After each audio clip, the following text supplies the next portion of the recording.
We're all romantic, and we all need romance, but we need it in different ways. And so here are the 4 major needs of a man and 4 major needs of a woman. And they're going to come up here on the screens. I want you to study these for just a minute.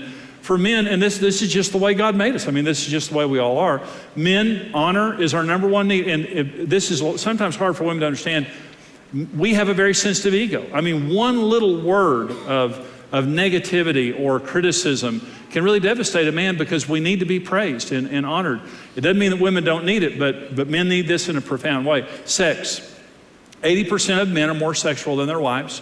20% of women are more sexual than their husbands. Most men are more sexual than their wives, and this is an important need that men have. Number 3 is kindred fellowship. And all that means is we want to be buddies with our wives. We don't want to be mothered. We want you to be our friends. We want you to come into our world. You fall in love by having fun together. And almost every man that I know would rather be with his wife than anybody else having fun and being enjoyable. Number 4 is domestic support. It doesn't mean that you do all the housework. It means men ought to do their share of the housework. It means, though, that you're domestically centered. Even if you work outside the home, that you take care in turning the house into a home. Your husband can't do that. Only you can do that. It's a gift that God gave women. Men should be full participants in housework and in taking care of the home. But women have a gift in that area. Women's needs versus security. Security means you're going to meet my needs sacrificially and faithfully. To your hurt, you're going to take care of me. The Bible says that men are to love their wives as Jesus loved the church. He died for her. And a good husband is a husband who sacrificially meets his wife's needs before his own. And that means, honey, to my hurt, whatever I have to sacrifice, I will be faithful to you physically, financially, emotionally. I will meet your needs. Nothing makes a woman feel more secure than a selfless, sensitive man. Nothing makes a woman feel more insecure than a selfish, detached man. And so security is, I'm yours, I'm here, I'm connected, and I'll sacrifice to meet your needs. Number 2 need of a woman is open and honest communication. And this is different than most men. Most women are much more verbal than their husbands are. And what this means is she wants you to open up and talk. And that doesn't mean headlines. That means she wants you to cough it all up, including all the emotions that go with it, which is not natural for a man. Because a man comes home, what'd you do today? Nothing. Who'd you see? No one. What'd you do? Nothing. That doesn't meet her need. She wants to hear, at 6:37 this morning, I came into consciousness. I was thinking about my meeting with Bob. And I was feeling a little insecure. And she said, really? Tell me. Blow by blow, every word, that's open and honest communication. Number 3 is non-sexual touching and affection. Non-sexual. This is where men, not a cell in a man's brain really thinks on that level. But she needs you to hold her and to be affectionate with her, verbally affectionate with her. And 4th is leadership, not being dominated, because no woman wants to be dominated. They want to be an equal partner in the relationship, but they want their husbands to be the loving initiator of finances, of children, of spirituality, and of romance. They want you to be the loving initiator of those things. So here are the needs of a man. Leave those up there if you would for just a minute. Here are the needs of men and women. This is just the way God made it. So let me talk about romance for just a minute, because romance looks different for a man than it does for a woman. So let's talk about for women. So what does romance mean for a woman? Well, it means he thought of it. He thought of it. He came home and said, baby, we're going out to Red Lobster. We're going out to whatever. We're going to go out for dinner. I've already made all the plans.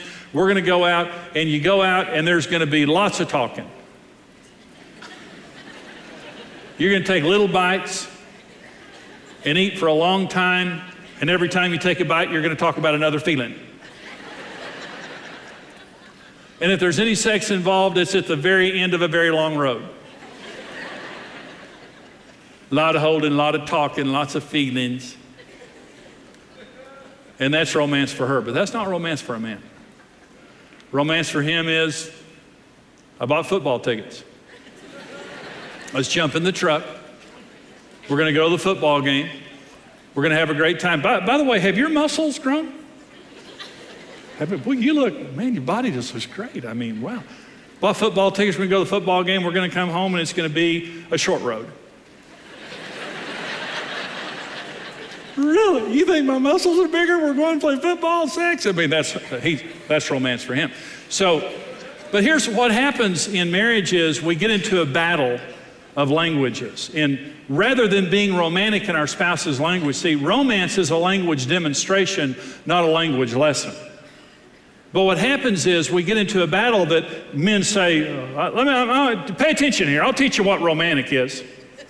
You know, go get my rifle out, shine it up, go get your pom-poms, we're gonna have a big night. You know, and she said, what would we do that for? And she's frustrated. She said, that's not romantic to me, but it's romantic to him. It's very romantic to him. And then she comes at him trying to give him a lesson, say, we're gonna watch the Lifetime Network and cry. And what? Girl movies hurt physically, by the way, ladies. Girl shows, they physically hurt men. And every time I watch one, every time I go to a girl movie, I get this excruciating pain 2 inches down right here. It's like when you eat what do they call it? When you eat too much cold stuff, brain freeze. So the other day, Karen and I were trying to select a movie to watch. And I said words that made me know how great of a man I am. I said, any movie you want. And as soon as I said it, I thought, oh, no. What did I just do? Because there's not going to be any killing in the movie she chooses. There's not going to be any big action there. Just talking. But me being romantic means I'm speaking her language.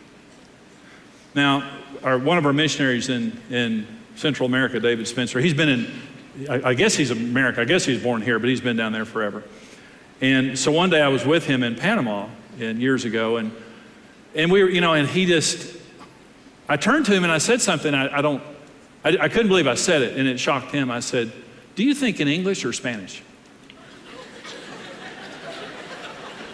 I don't know why I said it. I guess I just noticed, he'd been down there so long that so he looked at me and said, what did you say?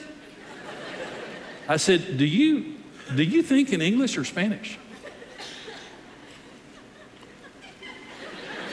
We were driving down the street and he went, Spanish.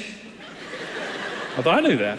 Well, when you get married, men think men and women think women. But let me say this. When you've been married long enough, you ought to be thinking them. See, I think woman. I know how to think woman. I've been beat up hard. I know how women think. Because I've been with one for a long time, So when I'm, thinking in marriage terms, I realize that to try to force Karen to love me and meet my needs, I can tell her what my needs are. We have that kind of a marriage, and we talk very openly about issues in our marriage. But what I realize is to scold her, to preach to her, to try to train her to please me, that's just dumb. What I've got to do is talk her language. And before I talk her language, I have to think her language. And a lot of times what I think is, what would she want? What does she want today? I know what I'm thinking, but what's she thinking? And what I have found is, when I go into her world and I'm romantic in her language, she comes home and all the clothes are folded. When I walk in the house, the dryer's on or whatever, I look in the dryer, fold the clothes. It's just something I do. It's just, I've trained myself over the years. I don't want her to have to come home to fold clothes. And so I help around the house. I do things like that. She loves, that's big points. She thinks my language. She comes into my world. She knows what I like. And Karen regularly comes into my world. And that's what makes a good marriage. Thank you for joining us. Experience the life-changing series, The Indestructible Marriage, on CD or DVD. Become a rock-solid partner today and equip yourself with the tools you need for a successful marriage. $14, $28, or $56 per month. Choose the partnership level that's right for you. Become a rock-solid partner today.